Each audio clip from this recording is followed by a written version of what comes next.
Hello, Facebook. Hello, Facebook. You're up and moving. Howdy, Facebook. Hello, Tuckahoe. So, New Jersey. we're good to go. Just to be clear, your last name is Seifried, right? Correct, and Seifried. very good for pronouncing it correctly. Boom. I'm terrible Wow. at pronouncing. Wow, names. you are horrible at pronouncing I've names. heard different pronunciations: Seifried, my whole life, so I'm used to it. Well, my last name. Seifried's good. My last name is Mudry, so I get Murdy. I get him. Murdy? People butcher my last name too. So, all right, Pretty ready? straightforward spelling. So let's go live. Ready? We're thought going we to were start live. recording. It's fine now. We're going to start recording in 3, 2, 1. Hello and welcome to the Freemasons podcast with your hosts, Right Worshipful Brother George Mudry. Worshipful Brother Joe. And worshipful brother Kevin. And we are here with Brother Ron Seifried from what lodge are you from again? Jephthah number 494 in Long Island, Huntington, New York. Well, I'm super glad that I asked because I thought it was like Huntington Lodge because a mutual friend of ours is Jennifer Wainwright, and I thought that it was Huntington Lodge. No, she meets in our building. Her organization meets in our building, but it's Jephthah Lodge in Huntington. Oh, very cool. Nice. Huntington is the town then. Yes, Huntington. All right, Correct. so I ballparked That's it. correct. I ballparked it. You were kind of almost wrong. Right. But you are also the author of Long Island Freemasons, and your book Yes. has recently been dropped as of last Monday or this Monday. Tuesday this week, in 2 days. Okay. And we'll get into that book and everything. First thing we're going to do is we want to tackle our likes on Have we Facebook. had many new likes? We most certainly have. We had that H Nation guy last time that I mean we can't control the likes, but his name is like $3 bill H Nation, the millionaire or something. Most wanted Zim-Dollar Nation. I knew it had dollar and nation in there. Come on, you got to give me credit for that. So, Brother Ron, we break a lot of stones on this thing. So if you feel like breaking some stones, fire away whenever you're ready. So You got it. let's go through some likes. Franco, Juno, and Nulis. Magic Mike Kelly. Why does he keep popping up? Because he's He likes magic. us. He's He's magic. He is magic. Like every He is actually a single time, magician. He must delete himself and then reapply himself. to Maybe keep we doing his thing. maybe we upset him and then he deletes us and then he's like, nah, I'll come back. Brian Pulling, Canyon Cook, Jorge Ghost Mareas, Adam Nelson, Steve Adam Rubin, and Chris Tomasino. So, Brother Joe. Steve Rubin is the Grand Treasurer, right? Worshipful Steve Rubin is the Grand Treasurer of Masons in New York, by the way. Oh wow. Oh, wow. I will not break his balls. no. No, we'll be good. We'll be on our best behavior. Then. Brother Joe, lead He's a very, very nice guy. Brothers, right hand to arms. two arms. Two arms. Ready. Ready. Ready. Aim. Aim. Aim. Fire. Fire, fire all. I wasn't prepped for this. Together, brothers.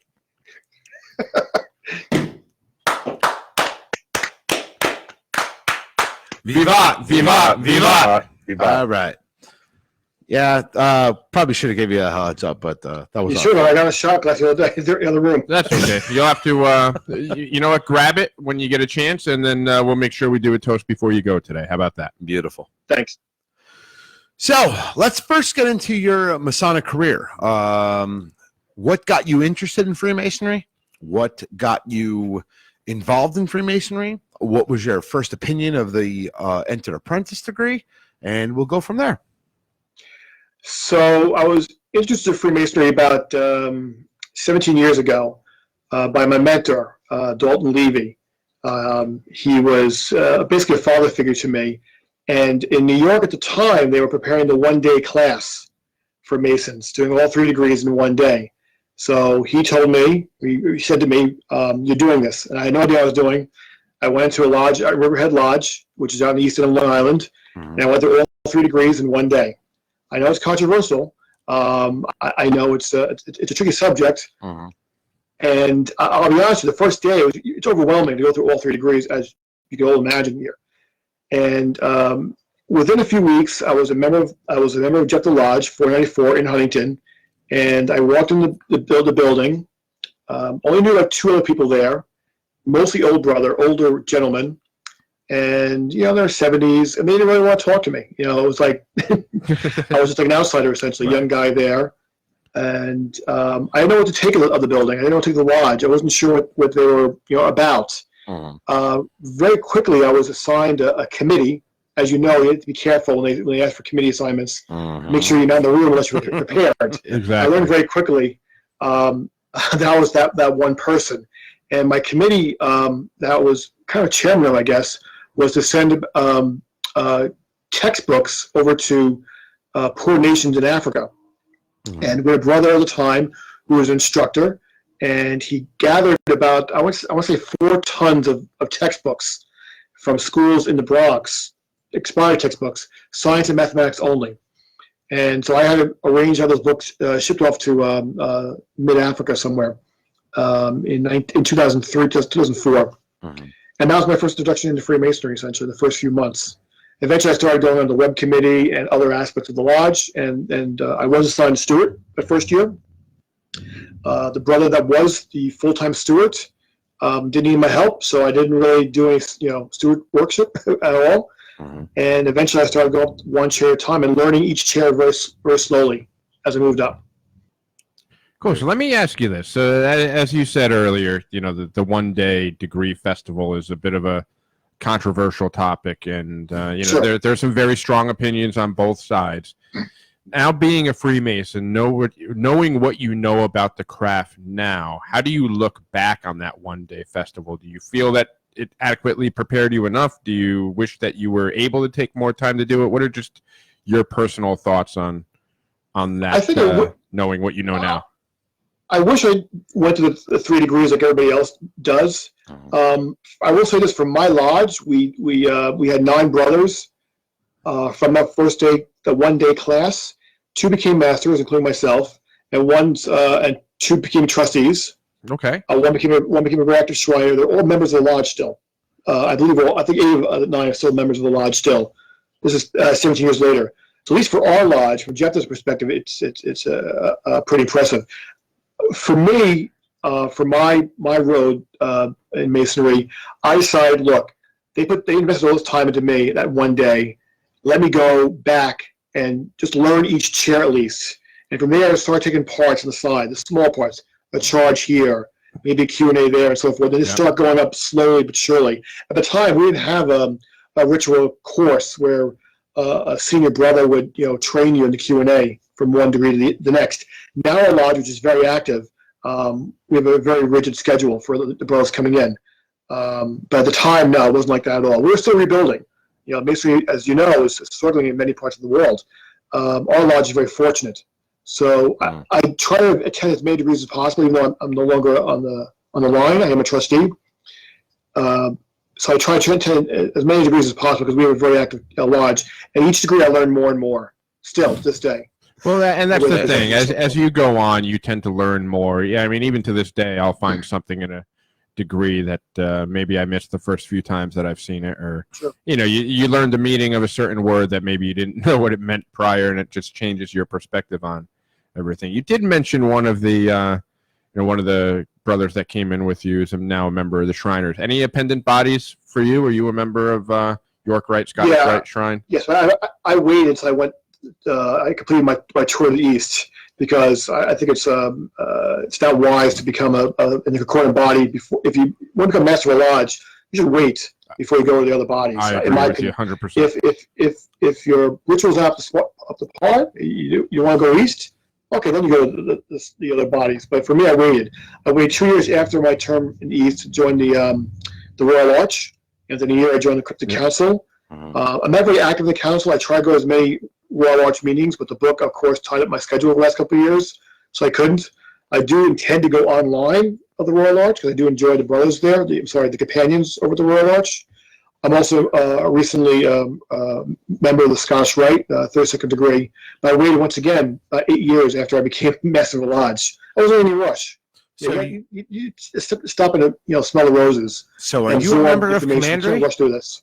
I'm sorry, you a member of Commandery as well? No, not the Commandery. No, not at all. Not Commandery. So you only went chapter and council. of the York Rite. Chapter council, and then Scottish Rite after that. Scottish Rite. Okay. And I want to be clear that you do not have to join Commandery. Like there's the chapter and the council are separate from the Commandery. So there's no you can join the York Rite, but you do not have to finish out with Commandery. They stand on their own, basically, is what I'm trying to get at. And that's correct. You also said that you are a trustee of your lodge. Yes, for about this is my second or third term, 5 years now, 6 years I think. I'm a chairman of the trustees. Our building, we own the building since 1905. We bought the property in 1869 for $1,000, and then in 1905 we erected the building. So we actually own our building outright. Wow, that's awesome. That's really cool. For anybody who becomes a secretary, treasurer, or a trustee, I just have to say, you poor bastard. And me being a secretary, and Joe as well. And I know how that feels as well. Absolutely. You become kind of like the hierarchy of the lodge in a sense that, you're kind of responsible for everything, basically. So one of the reasons why I'm trustee is because I don't want to become secretary. I don't want to become secretary at all. Yeah, I hear you. Sorry, guys. Sorry. No, it's fine. We Trust get me, it. we get it. What do you got, Joe? No, I was just pausing for a second. I thought Ken was about to say something. I apologize. Yeah. So my question is, when you went through the lodge, you started off at Steward, right? Yes. And then you proceeded through Marshal, Junior and Senior Master of Ceremonies, and then the deacons and the wardens. Is that the normal progression in your lodge, or is that just Today it is. you kind of stepped out of the line and went into some other positions, or that's how it is? That's a standard. They wanted me to skip chairs at the time. I refused to do so. I did a partial year of Junior Master of Ceremonies, and then the other half Senior, because the brother who was Senior had to step down. That's common. But I did sit in the Marshal chair, the two deacons, and the two wardens full terms. As a warden, as the two wardens chairs, I ran the degrees for 2 and 2 years. 2 as junior warden and 2 as a senior warden. Interesting. Cool. Currently, our lodge is very active. We have about 40, 45 brothers that attend per meeting, a regular meeting, and our lodge really good, actually. It's quite full. I think we have 6 stewards. So we have a junior steward position, and we have 4 MCs right now. Oh wow! So there's actually an official chair, junior master ceremony, I believe, and senior or junior senior, I think, I forget how it works out. So actually there's a backup of the brothers. And we're also very strict, not only strict, but we try to stick with the ritual. For the last 4 or 5 years, our lodge has conducted our degrees by just our own brothers. We didn't bring any outsiders in to run the degrees. That's awesome. Any chair, including middle chamber or historical lecture. Yeah, that's a long line. It's a long line. Progression. The progression is right now, I believe, if it's done right, I think once you're a junior deacon, you're committed to become master of the lodge. We want to make sure that's the case. Yeah. And for the most part, they are going east in our lodge. Wow. Very cool. So tell us about this book that you've got coming out on I was Tuesday. actually, Wait, is if that where I, you're if I gonna may, go? Oh, you I may. was going to ask about what your first initiatic experience was. How did you feel when you first started your degrees? Like going through the EA degree, when you're standing in the ante room, and again, as Masons, we all know what standing in the ante room means. What was going through your mind at that point? I always ask this question. I didn't, because I'm as a one-day wonder. There was hundreds of us that went to the degree, so we didn't go to the outer chamber at all. Okay. We didn't go through any of that process. My first experience really was when I was the master of ceremony, prepping the brothers.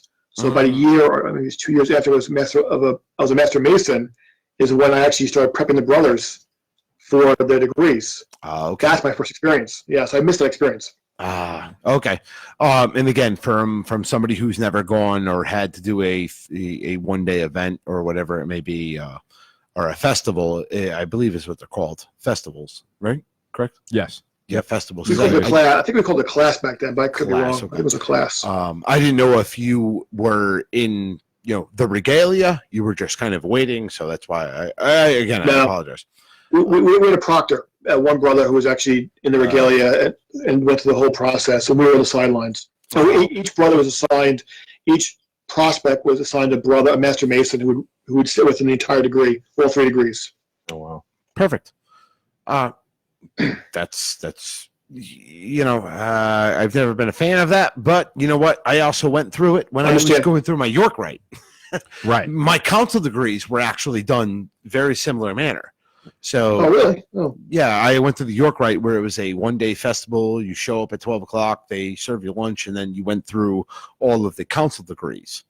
So I similarly went through the same sort of thing. So, and you said you were a Warsaw brother, correct?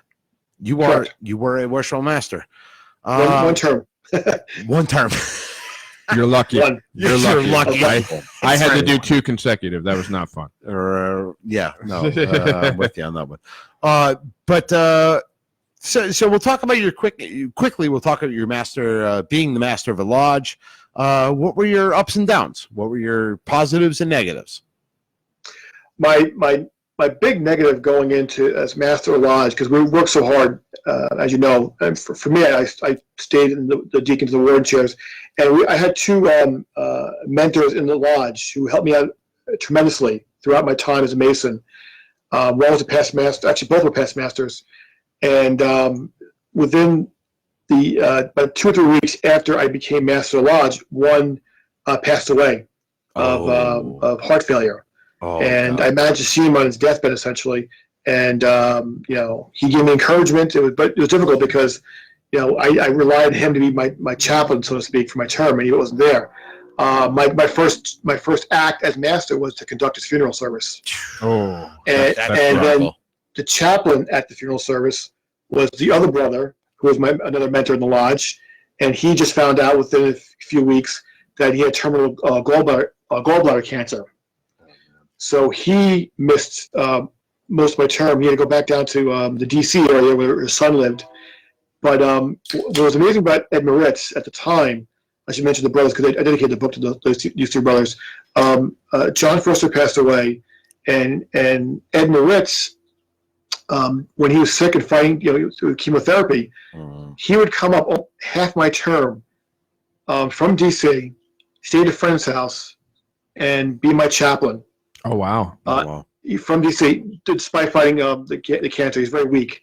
He survived about 2 years after my term, but I was always grateful for what he did for me.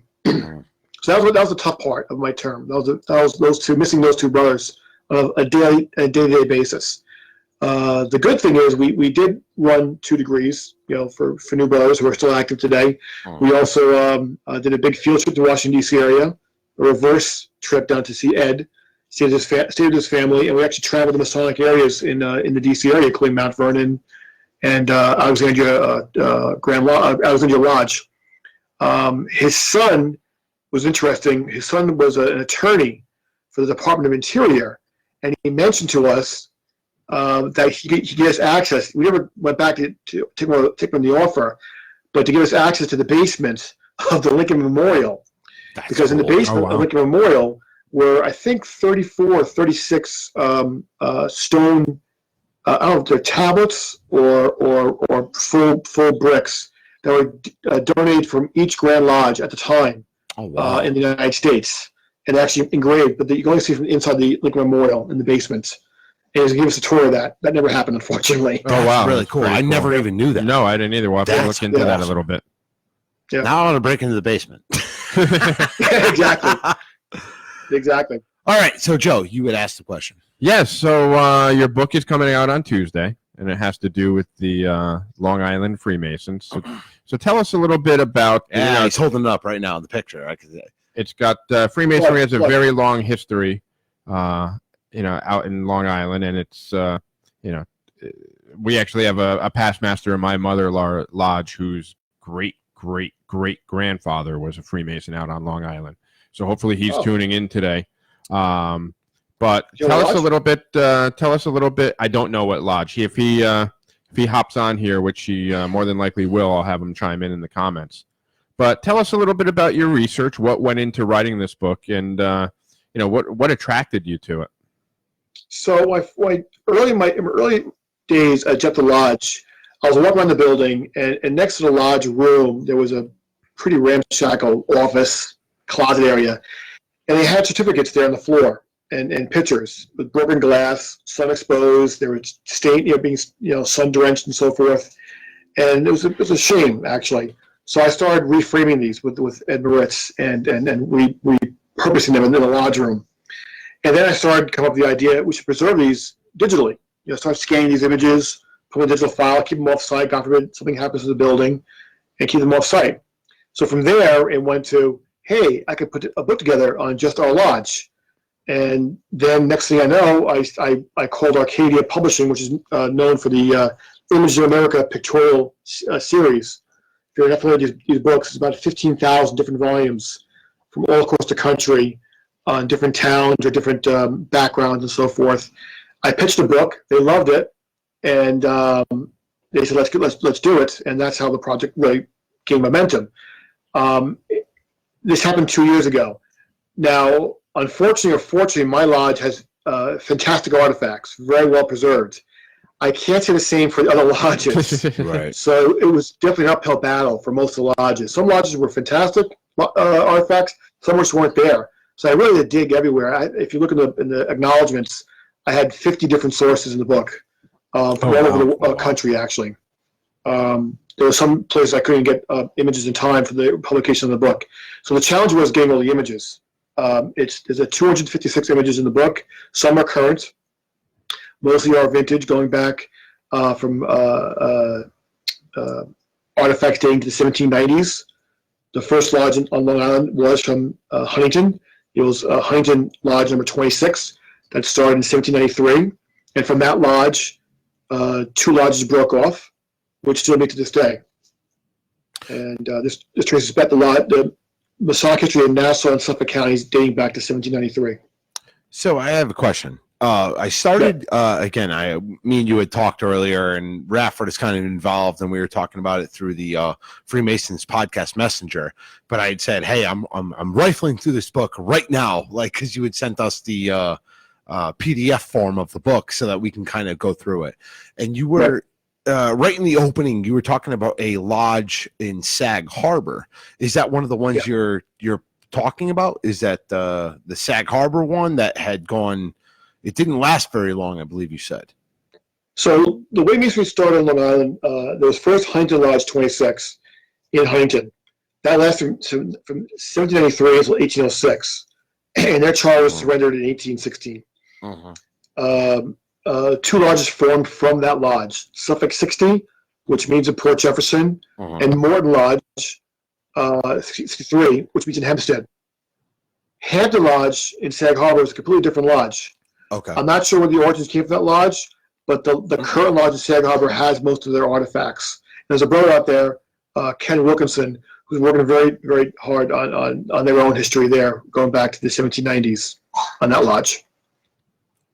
Very cool. So there actually were 3 lodges. Actually, no, there were 4 lodges on Long Island from the 18th century. Wow. Now, when you were doing your research, was there any one particular thing that really came up and surprised you or shocked you as you were going through, or something that maybe had like a huge historical significance that you were just unaware of before doing this research? Yes, this picture here to my right, to my right here, if you look at it carefully, this is the big one for me. Actually, there's quite a few images actually in the book, but this one is in my lodge. It was an image that was not labeled. We looked at it. It wasn't very impressive. And we just put it in the corner somewhere in the closet. We had no idea what this was. About a year ago, a brother in Sag Harbor, Brother Ken, emailed me a file from Grand Lodge with a few Masonic articles in there. And I'm scrolling through the article, which is the PDF file is about 1,000 pages, and I see a picture there, a cropped picture of this image. Like, I know that picture. It's in my closet in the lodge. Where's that picture? So I look very carefully, and I'm reading the byline. That's FDR as Governor Roosevelt visited our lodge in 1931, giving a speech. There's not a lodge room, by the way. They couldn't fit everybody in the lodge room, so they actually went to the church on the block, which still stands. And that's our Bible right there in the front. And I was stunned. I was like, that's that's our picture, our lodge. And I went through our minutes, and I found out, oh yeah, FDR attended our meeting at our lodge and gave a speech on the Constitution. No idea. I had no idea. Very cool. I talked to brothers who have been members of the lodge back in the 60s. They didn't know either. Right. There's probably So like, they throw that in the They back. framed the image, they hung on the wall, and they just forgot about it. That's how it worked. It's funny. That's one thing I've found is I've been secretary of my mother lodge for the last 2 years, and you go back in that secretary's closet and you start moving things around and digging through, and you find some things where you're like, oh my God, how is this like been stuck back here, covered with mouse stuff and mouse nest on top of it or whatnot. You're like, no, this needs to be cleaned up and put out so that people can see it. Every lodge has that. I found every lodge has their own little secret history. One lodge had their jewels made by lawnmower bushings, melted down lawnmower bushings, and they still use those the metals to this day. Another lodge, which was the fascinating part, if you look in the book, unfortunately you have I think a black and white copy. There's a picture of a Masonic dome. It's in the centerfold of the book. It's in color in the book. This dome is currently in a community center on Long Beach, Long Island. And it's a beautiful dome with about 60,000 individual pieces. Oh, wow. And it's all Masonic symbols. The lodge lost the building in the 1970s, sold the building to the community center, and for the last 45 years has been an object of joy for children in the play area, in the daycare center. Oh, wow. But there's a beautiful Masonic dome sitting there. They gave me access to the dome, and we took some nice pictures with our photographer, Joe McCullum.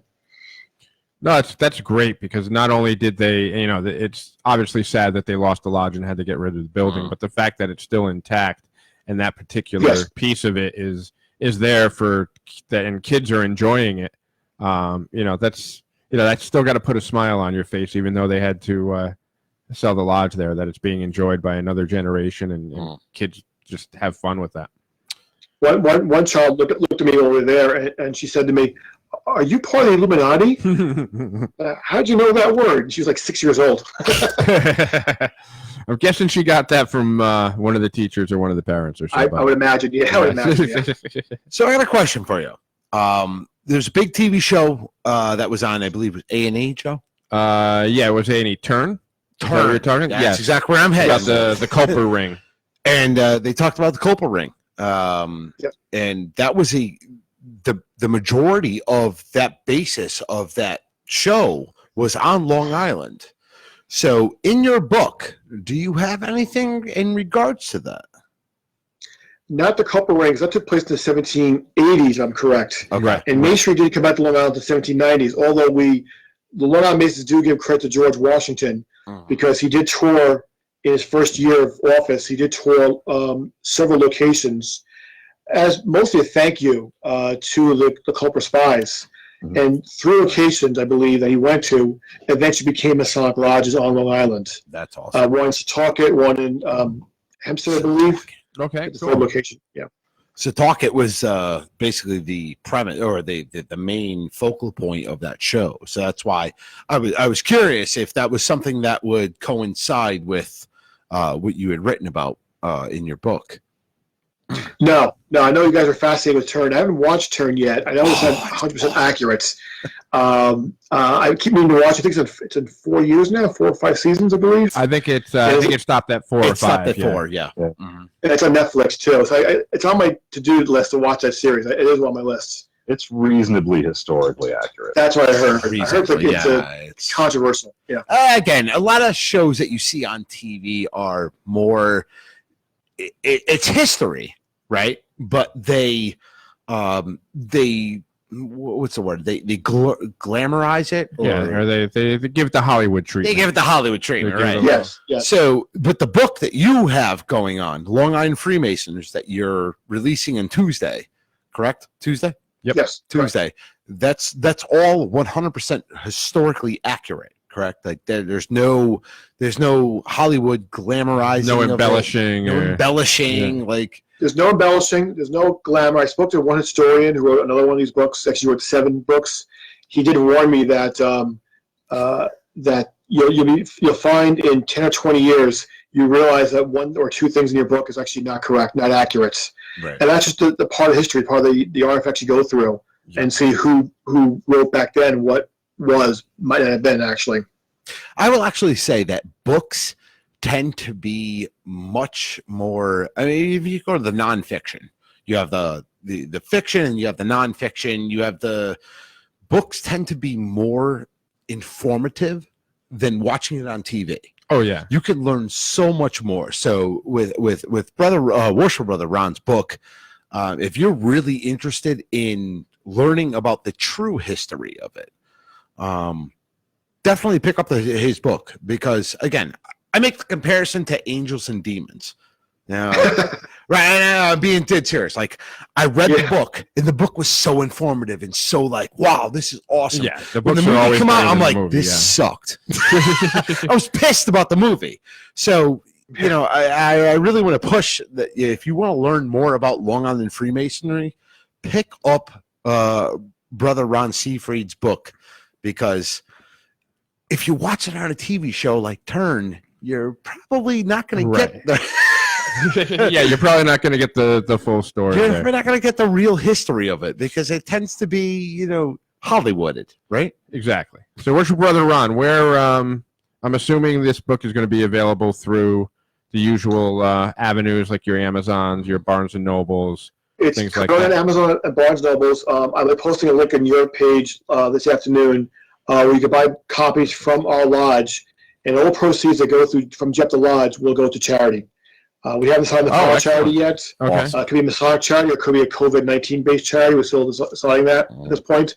They actually are copies in my house, believe it or not, to that's awesome. mail out. Excellent. Yeah. So, our listeners that are interested in buying a book here, you know, do us all a favor. You know, I'm not going to bash Amazon or any of those big box stores, but if you want to, you know, do some good and get a really good book, learn some history while helping give to charity, like Worship Brother Ron said, we'll have a link up on our page later today. That would be the preferred and encouraged method to buying this book, because it's going to help in so many different ways.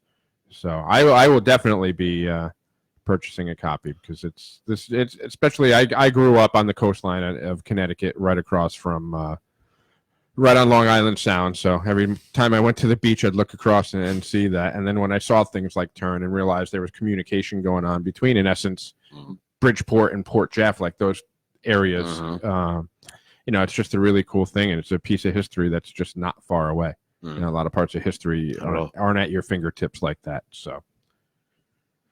And my Masonic library is not nearly full enough at this point, so I need to pick myself up a copy as well. Is this your first book that you've written about Masonry, or is this your entry into writing? I know you've done a couple articles and stuff, but is this your first actual book? I've done several articles in for television production and for Masonry. This is my first book, actually. I do plan to write 2 more books on Masonry at this point. Yes. Excellent. Definitely. Awesome. Can't wait. Now, you've mentioned television production a few times as your usual vocation. You know, we're always looking for somebody to help us out with some vignettes, so to speak, or, you know, a little featurette, little mini movie. So, hey, if you're ever in the area looking for something to do, we've got some employment for you. After this, my original craziness is concept of the off. book, the images, was actually to make short videos for the book for each town, Masonry in each town. That was my original concept, which still may happen for our website. Nice. So, true history. Actually, in let me clarify. I think it's Westport, correct? This Campo Beach. Yes, that's That's where 3,000 British landed. In their objective was to basically land at Campo Beach and burn down Danbury. And they I think they And burned down they Fairfield most on the certainly way, did. right? And actually, the founder of Connecticut Freemasonry, David Worcester, was actually shot and killed in Ridgefield. Oh, the Battle of Ridgefield. During the Yes. Battle of Ridgefield. Yep. They just did a reenactment of that a few years ago at the lodge there. But Brother Ron, if you'd like to do a reenactment of it, I'm just saying, me, Joe, and Ken on the beach, just smoking a cigarette. Man, We're in Westport? Shit, here they come. Westport is really not the best place to be right now. No. I'm At saying, some once point. all this shit blows over, Ken had to bring the COVID thing in. And not for nothing, if we're going to do something on the beach, I have very fair skin. Can we do it quick? So does Ken. He's I got don't even want to worse. burn up. I don't want to burn up. Me too. But there's bringing it all back. There's a lot of history between Connecticut and again, And Long we're Island. literally across the pond Right. in Long Island, and I believe that's where the British actually took off from, was from Long Island to come to Campo Beach to basically burn Danbury down, which they did a fantastic job of. They burned it right to the ground. I have a question for the three of you. Who's the most famous Mason in Connecticut? Me? No, I'm kidding. No.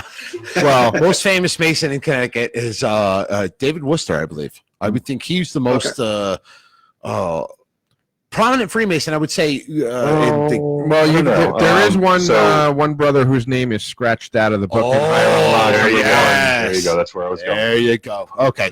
So, Worcester brother Ron, there was a Freemason who was, I believe, a charter member of Hiram I of Connecticut Freemasonry, where they actually literally blotted out his name out of the charter. And that would be one brother Benedict Arnold. I knew you'd go that way. Oh, okay. AKA Joseph Sanino. Because he's a What do you mean? I'm no traitor. Yeah, but no, it was Benedict Arnold. He was, I believe, scratched out or ink blotted out of the original charter. Yep. And where was he raised? He was raised there, or was he just a founding member there? I think it was just a founding member there. I don't believe he was raised there. I believe he was although raised- Benedict Arnold was from Connecticut. Wasn't he raised in the Valley Forge Lodge or one of the military lodges? I believe you are correct in that. Yeah, I'm fairly Sure certain about he was raised in a military lodge. But Don't forget, he also came across Connecticut after he flipped British and burned down half of the Connecticut. Yeah. So so he deserves to have his fact check name. Deserves to have his name blotted out. Sure. On that. I'm not 100%. Again, I've never. We should do a podcast on that. The history of Benedict Arnold. We really should. That would be a good dive topic. deep into. That'd be very interesting, yeah.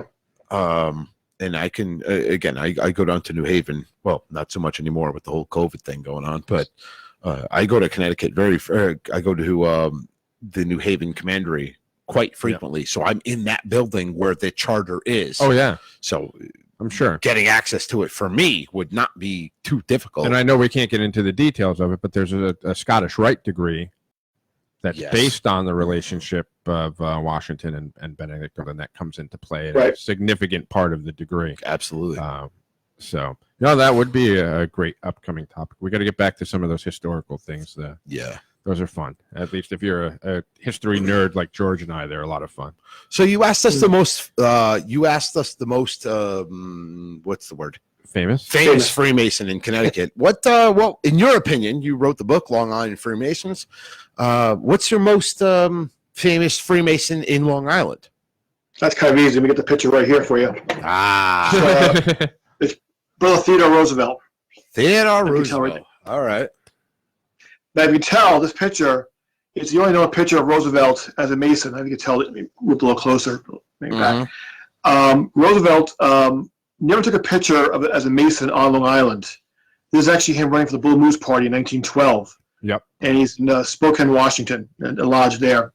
And if you look closely, he is, in this image, he's a worshipful master, which he never was a worshipful master of a lodge. Really? Interesting. He's wearing the master's apron, the jewel, he has a gavel, he's got a hat on, he's sitting in the east, or standing in the east. He never was a master of a lodge. But our most famous Mason on Long Island was Theodore Roosevelt, who was raised in Oyster Bay. It's about 15 minutes from my house. Nice. And on the North Shore of Long Island. What's fascinating about Roosevelt's raising, there were two things. As some of you might know, he had a photographic memory. He used to read a book, it was said per day. So when he went through his 3 degrees, from first to second and second to third, he took a proficiency test.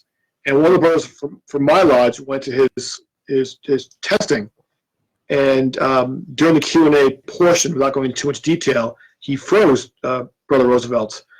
And the brother asked him the question again, and he wouldn't answer the question.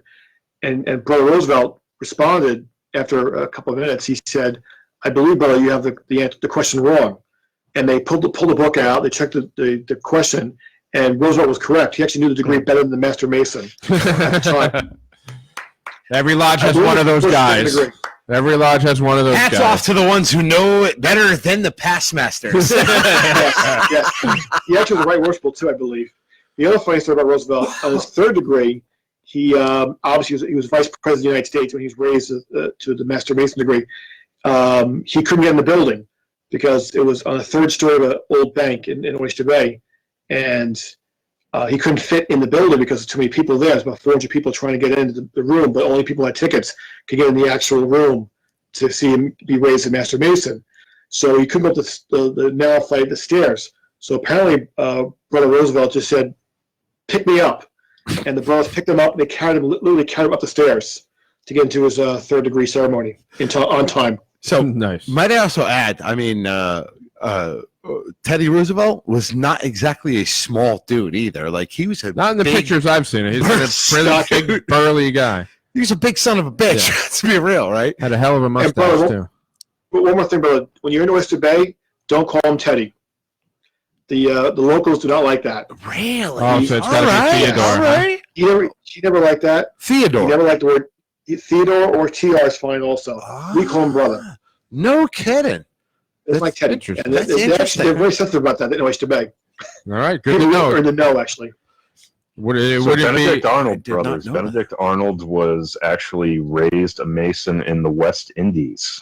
Oh, okay. On one Oh, of wow. his voyages, and then he affiliated with Hiram No. 1 when he came back home to his home in New Haven, Connecticut.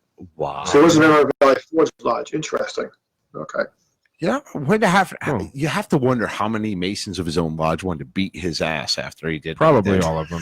Probably all of them. Yeah. But let's get back on Theodore Roosevelt. That's quite interesting. I just learned something new that back home they don't like calling him Teddy. Yeah. That's quite interesting. Yeah. Night at the museum, he was fine with it. I find it though, like Hollywood. That's Hollywood. There you go. There's the Hollywood treatment on honest to God though, like you always think about like people or men who have like soft names like Teddy, right? They were badasses, right? You think about like you're going to prison and you're meeting a guy named Tiny and he's freaking enormous.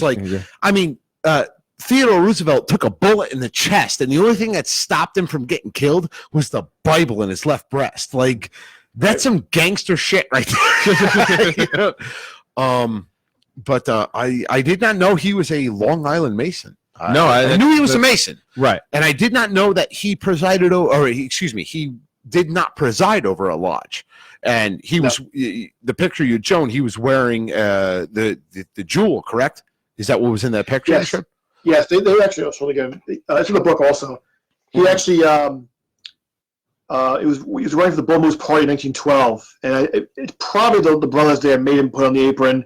Look at his face; he looks apprehensive in the face. He wasn't sure he was doing the right thing. What's funny? He was a devoted brother, actually. His Masonic apron. Sorry, lost my headphones. Nah, that's fine. His Masonic apron is actually in the book. He never was buried or interred with his apron. They never had a funeral for him Masonically. The lodge. So the apron is actually at Sagamore Hill. So it's actually in the book. What was fascinating was the apron's labeled as Colonel Theodore Roosevelt. So he was initiated or voted in as a colonel. Then he was elected vice president, and he went through his first 2 degrees as vice president elect, and then was raised as vice president.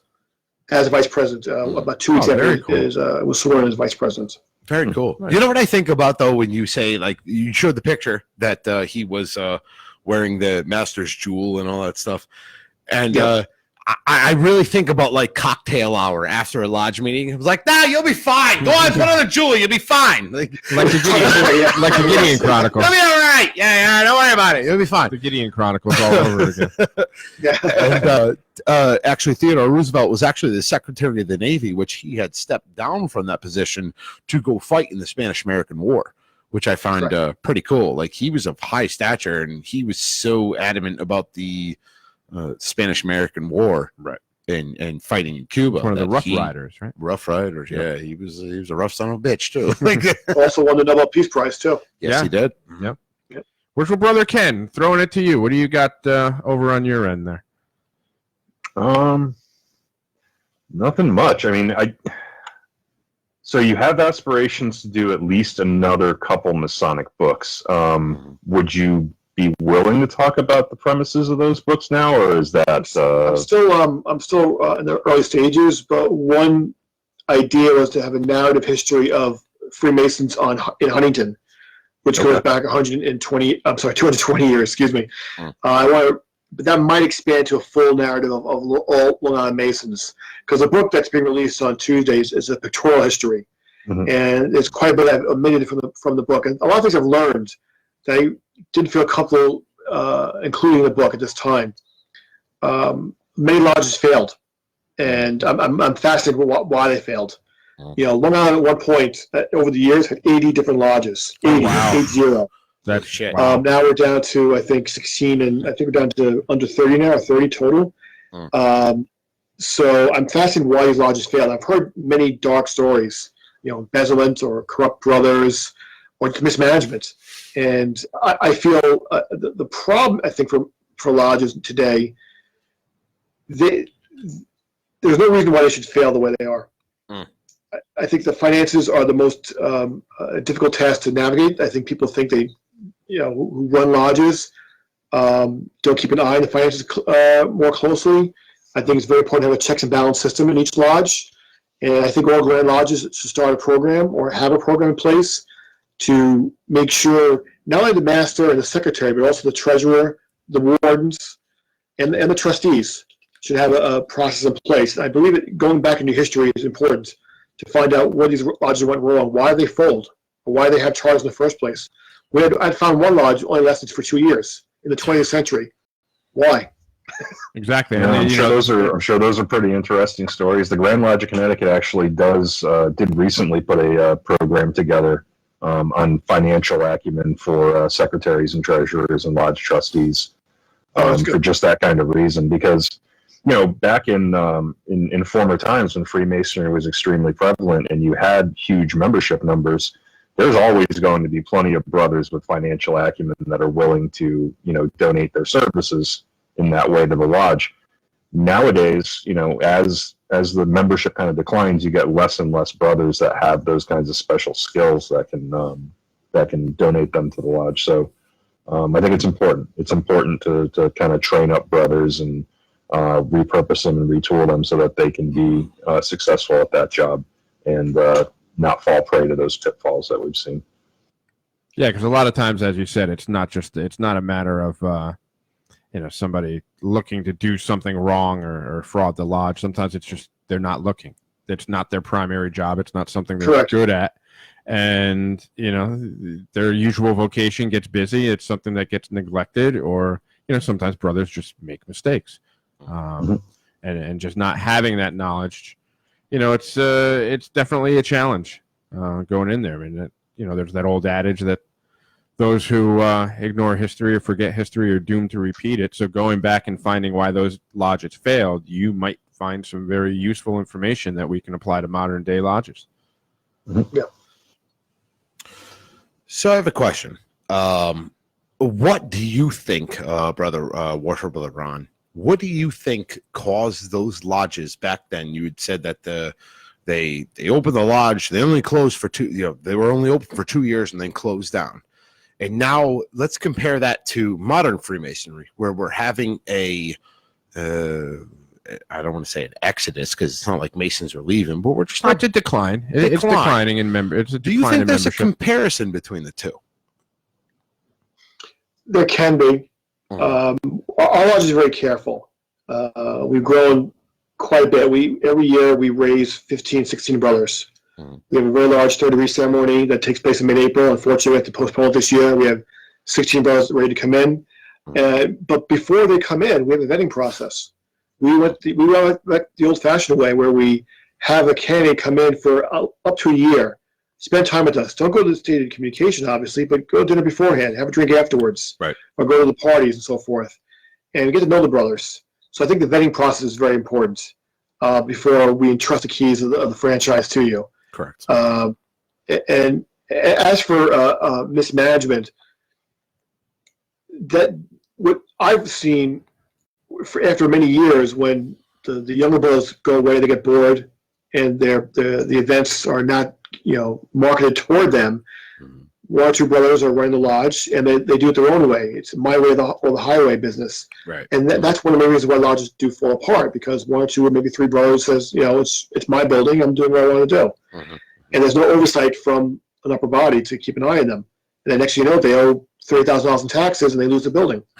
Exactly. It's very important for a lodge to have their own building, or at least rent from another Masonic lodge, which is the most of the case in Suffolk District. Most of the lodges are actually renting in buildings they own, which is very fortunate, or at least another Masonic lodge. I don't see another lodges though. I think they get weaker and weaker, and they have to go to other buildings, and that's there's no home, there's no foundation. Well, and that's masonry. The foundation is masonry. If I may, I don't know if, at least my opinion, the lodge needs to own the building. For instance, we're up here, and we rent our space, but it's our space, and the owner of our building is extremely cool. Like he's like, do whatever you want up there. I don't give a shit. Like he lives in Florida. He's flying around on his speedboat down in Florida. He doesn't care, but we have a great relationship with the owner of this building where we don't have to necessarily worry. And I feel like, at least in my opinion, some lodges get themselves so deep into either owning a building or renting a building that they're head over heels. And I think that at least in my opinion, that lodges need to be more financially cognizant of what they're doing. Don't just go in there and buy that building that's $300,000 and we got the whole Taj Mahal here, and then 4 years later you're freaking sucking wind because start with something modest. Start modest. So that's personally my opinion. Well, plus we have the privilege here where yes, we are renting the building, but this used to be the Masonic Lodge. Correct. Early 1900s, late 1800s? 1912 to 1950. Yeah, roughly. so, and it's the architect of the building, I believe, was a Mason. The building is named after a master that passed away A lot of history. while he was, during his year as master. So, we're fortunate enough here in Morningstar to be able to rent from a building that has that history. And that's a luxury because, to work for Brother Ron's point, if you're renting out a space above the, above the Denny's down the street. It's hard to. You don't have much. Why do you go to Denny's? I don't know. I was trying to Denny's? think of something obscure. But it's like you don't have any skin in the game. You don't have a home. Right. You're just occupying space. Where here, even though we're renting, it feels like home because it was once upon a time. Exactly. You're in a large building. Exactly. Yeah. It has an identity, and I think that's a huge part of why people join Freemasonry is to have an identity, and it starts with that building. It starts as it's symbolic of that identity. It may not be the only thing that makes up your identity, but it can be a huge part of it. I also think that a lot of lodges will hold on to a building for too long just because, we have history here. Right. Like at some point you need to cut the cord and realize, listen, we can't financially float this boat anymore. And unfortunately that sucks. Again, we had a building in Meriden that's a huge historical Masonic. It's been Masonic building since God knows how long, but they had to get rid of it because they just physically couldn't afford it. So you have one option. You have two options. Get rid of the building, or keep the building and watch the lodge go belly up because they can't afford it and you bleed everything you have. Well, that's one thing that I think, and works with Brother Ron. I'm really curious to see what you find in your research on this topic because what we've seen is during the boom after World War II, there was this expansion of Freemasonry and the expansion of lodges, and now that membership's starting to decline, you have a lot of little lodges versus fewer large lodges. And I think that's part of the reason why you're coming up on some of these issues. You could afford these big buildings and you can have this home if you have either multiple small lodges meeting there or there's some more of a consolidation in order to do it. And I think that's what a lot of lodges need to look at. I'm sure it's not just here in Connecticut. I think it's all across the country. It's everywhere. Yes, there's a lot of consolidation happening now on Long Island. As for buildings, the Long Beach Dome I mentioned, it was a gorgeous dome. It's still there, but they only had the building for 50 years. They probably couldn't afford the building after 50 years. Exactly. It was way over their head. And they actually owned 2 buildings at one point. They actually owned a true widows and orphans home nearby. And that building also was eventually sold. So some lodges were looking at the big picture, or they weren't looking at the big picture, and they were buying too much real estate. And they got caught up. And they spent a fortune on a huge glass dome. And where'd that money go? No idea. And then just mentioning that dome and that community center, do Masons out there ever rent out that space to do a function? No, they can't. It's only that room. The whole building is just for kids. It's a daycare center essentially.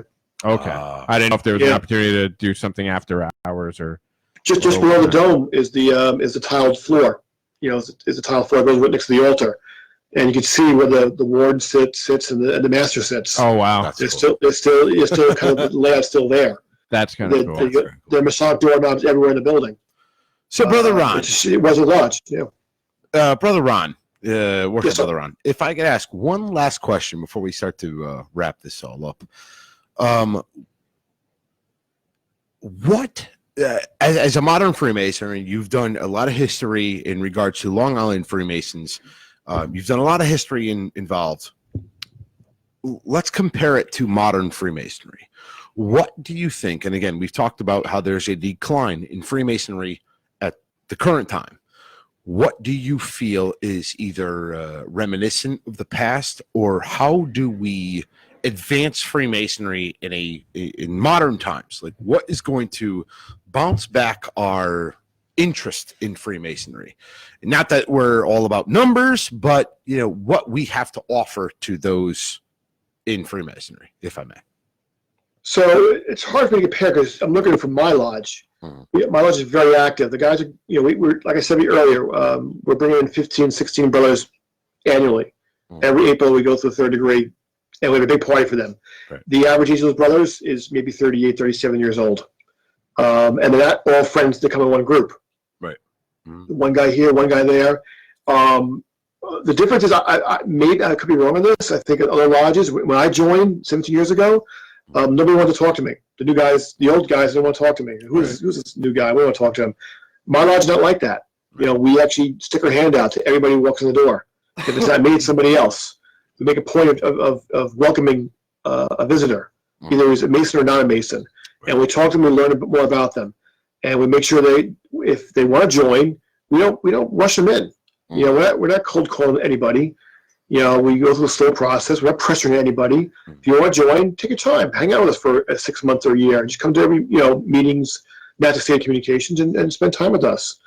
And we try to be like an old Funny Day Lodge. We open the doors. We do have St. Patty's Day parties and Diwalis and so forth, and Christmas parties that we invite the public in. And that's also been very helpful with families, with kids and so forth. So that's been very helpful.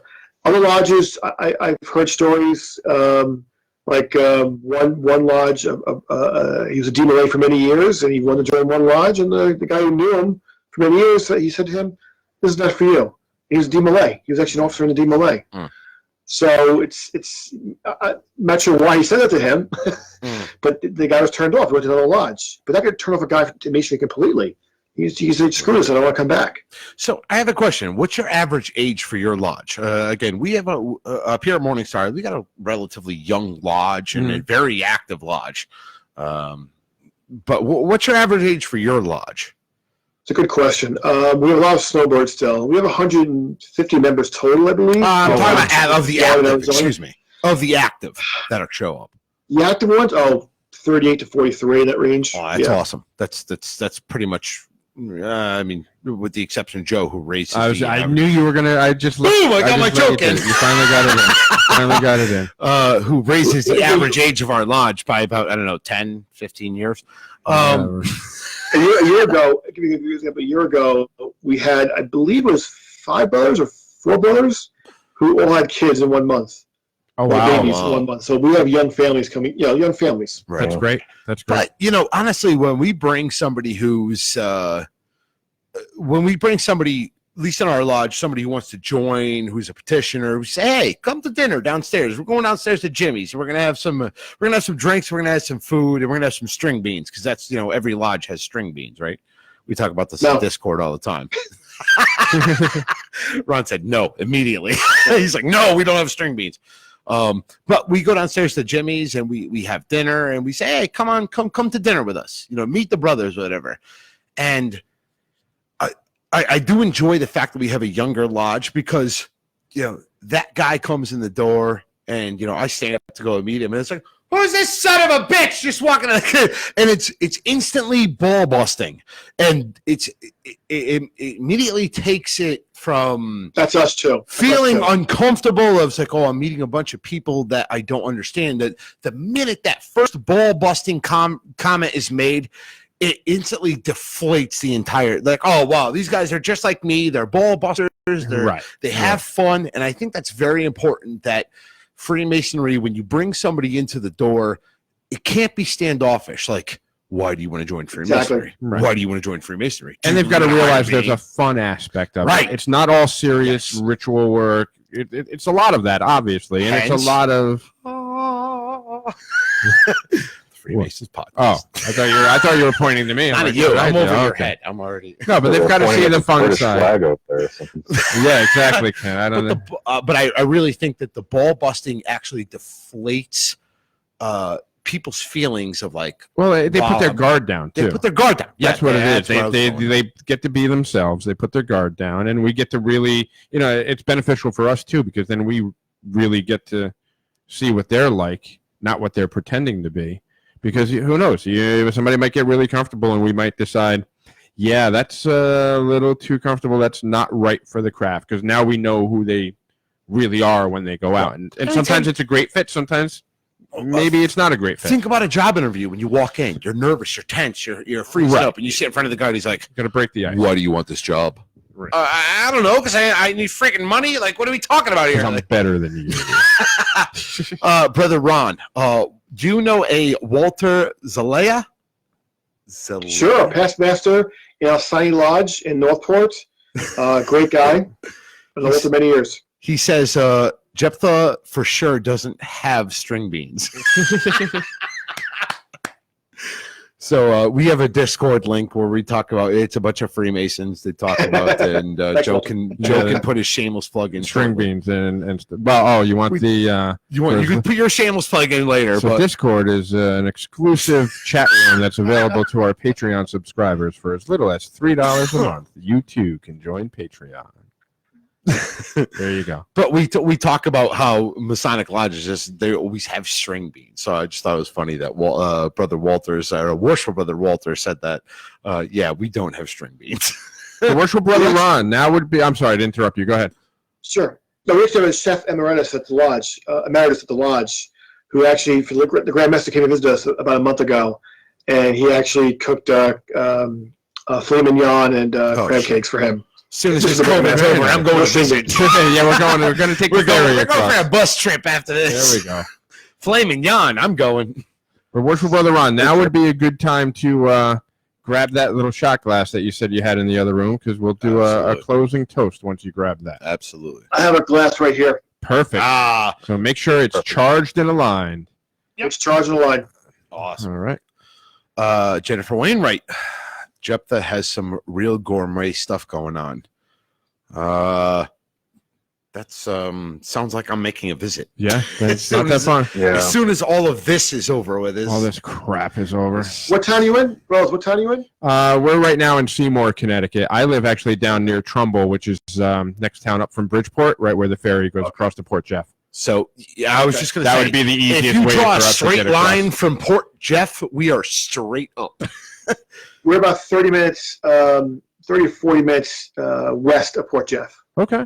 Oh God, Walter, Worshipful Brother Walter's killing me. He said Jephthah has a gourmet chef. Those crab cakes are amazing. Come on, Oh, I do love me some crab I cakes. want crab cakes. No. Like, All right. Well, I Make guess sure- we know where make we're sure you know me, going. let me know when you're coming down. So I'll make sure Jeff's cooking that night. Oh, absolutely. September. Let's shoot for September We'll shoot for September. because all this crap should be over. And by we then. also have the Amity. You help, yeah. Yeah, definitely. So, Yeah. All right. all right. Why don't you lead this one, boss? You lead it? Yeah, I led the Uh, last one. You don't want to lead it? So, that's fine. All right. So first off, I just want to say, Worship Brother Ron, thank you for coming on. And if for anybody who's interested, your book is being released on Tuesday, and it's Long Island Freemasons. Check it out. And we'll have, like you mentioned, we'll have that link up on our page where if you Most buy it certainly directly will. from him, the proceeds will go to charity. So if you're interested, avoid Amazon and Barnes & Noble and stuff for this one. Let's put the money to good use and help out a brother and help out the community in this time. 100%. Thank you, brothers. Deborah Wainwright Skullbomb is killing me. She said the garlic mashed potatoes, yum. I mean, Sarah Oh, said, yeah. God damn. They're very good, yeah. She's killing me. She's killing me right now. Like, It's almost dinner Those 3 time. weeks. We'll have to go go have some dinner. No bird's eye or what's the Jolly Green Giant at Jephthah Lodge. Nothing like that going on there. Nothing like that, no. Just do the toast, George. My stomach's rumbling over. I know, right? I'm dying over here too. All right. So to Worship Brother Ron Seifried. Brothers, right hand to arms. To arms. To arms. Ready. Ready. Aim. Ready. Aim. Fire. Good fire. Fire all. Together, brothers. Oh, Vivat! Vivat! Vivat! You're up. Brother Ron, thank you for coming on. Thank you very much. It's been an absolute pleasure. Thanks I for having us. forward Thanks for having to me. reading your book. And hopefully we can have you on when the Yeah. future books come out. And I was going to say, I know you had a bunch of PowerPoints and things you wanted to show. I do not have Skype Business Edition. But I look forward for when this COVID thing is over that either you can make the trip across the Port Jeff Ferry to Bridgeport, and then we can come pick you up or whatever. And you come up here to our lodge, and you Definitely. can sit here with us, and And you do a can little bring, Masonic education you can for us. bring the PowerPoints. You can stick them on the wall. You can definitely cover the No British PowerPoint. flag. Just for us to be with you guys. Excellent. Definitely looking forward to it. to having you up here again. I hope you're staying safe. I hope your family's safe. And All good here. yeah. So I want to thank you again for being on, and we're going to shut down we're going to shut it down. All right, cool. So, Brother Ron, again, thank you. It's been a pleasure. Thank you, brothers. Appreciate it. Thank you. So Thanks. we're going to say goodbye. So, Brother Ron, I'm going to shut down the Skype. I have to eventually re-Skype in with Ken, but thank you very much for being on, and we'll talk Thank to you you. later.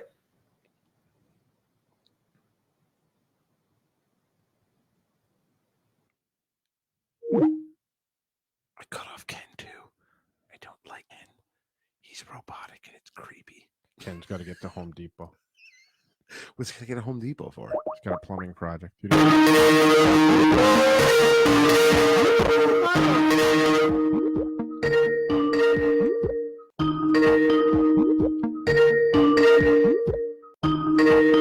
He's not even answering. Project in Home Jesus, Depot. Mother Now. Joseph, that was loud.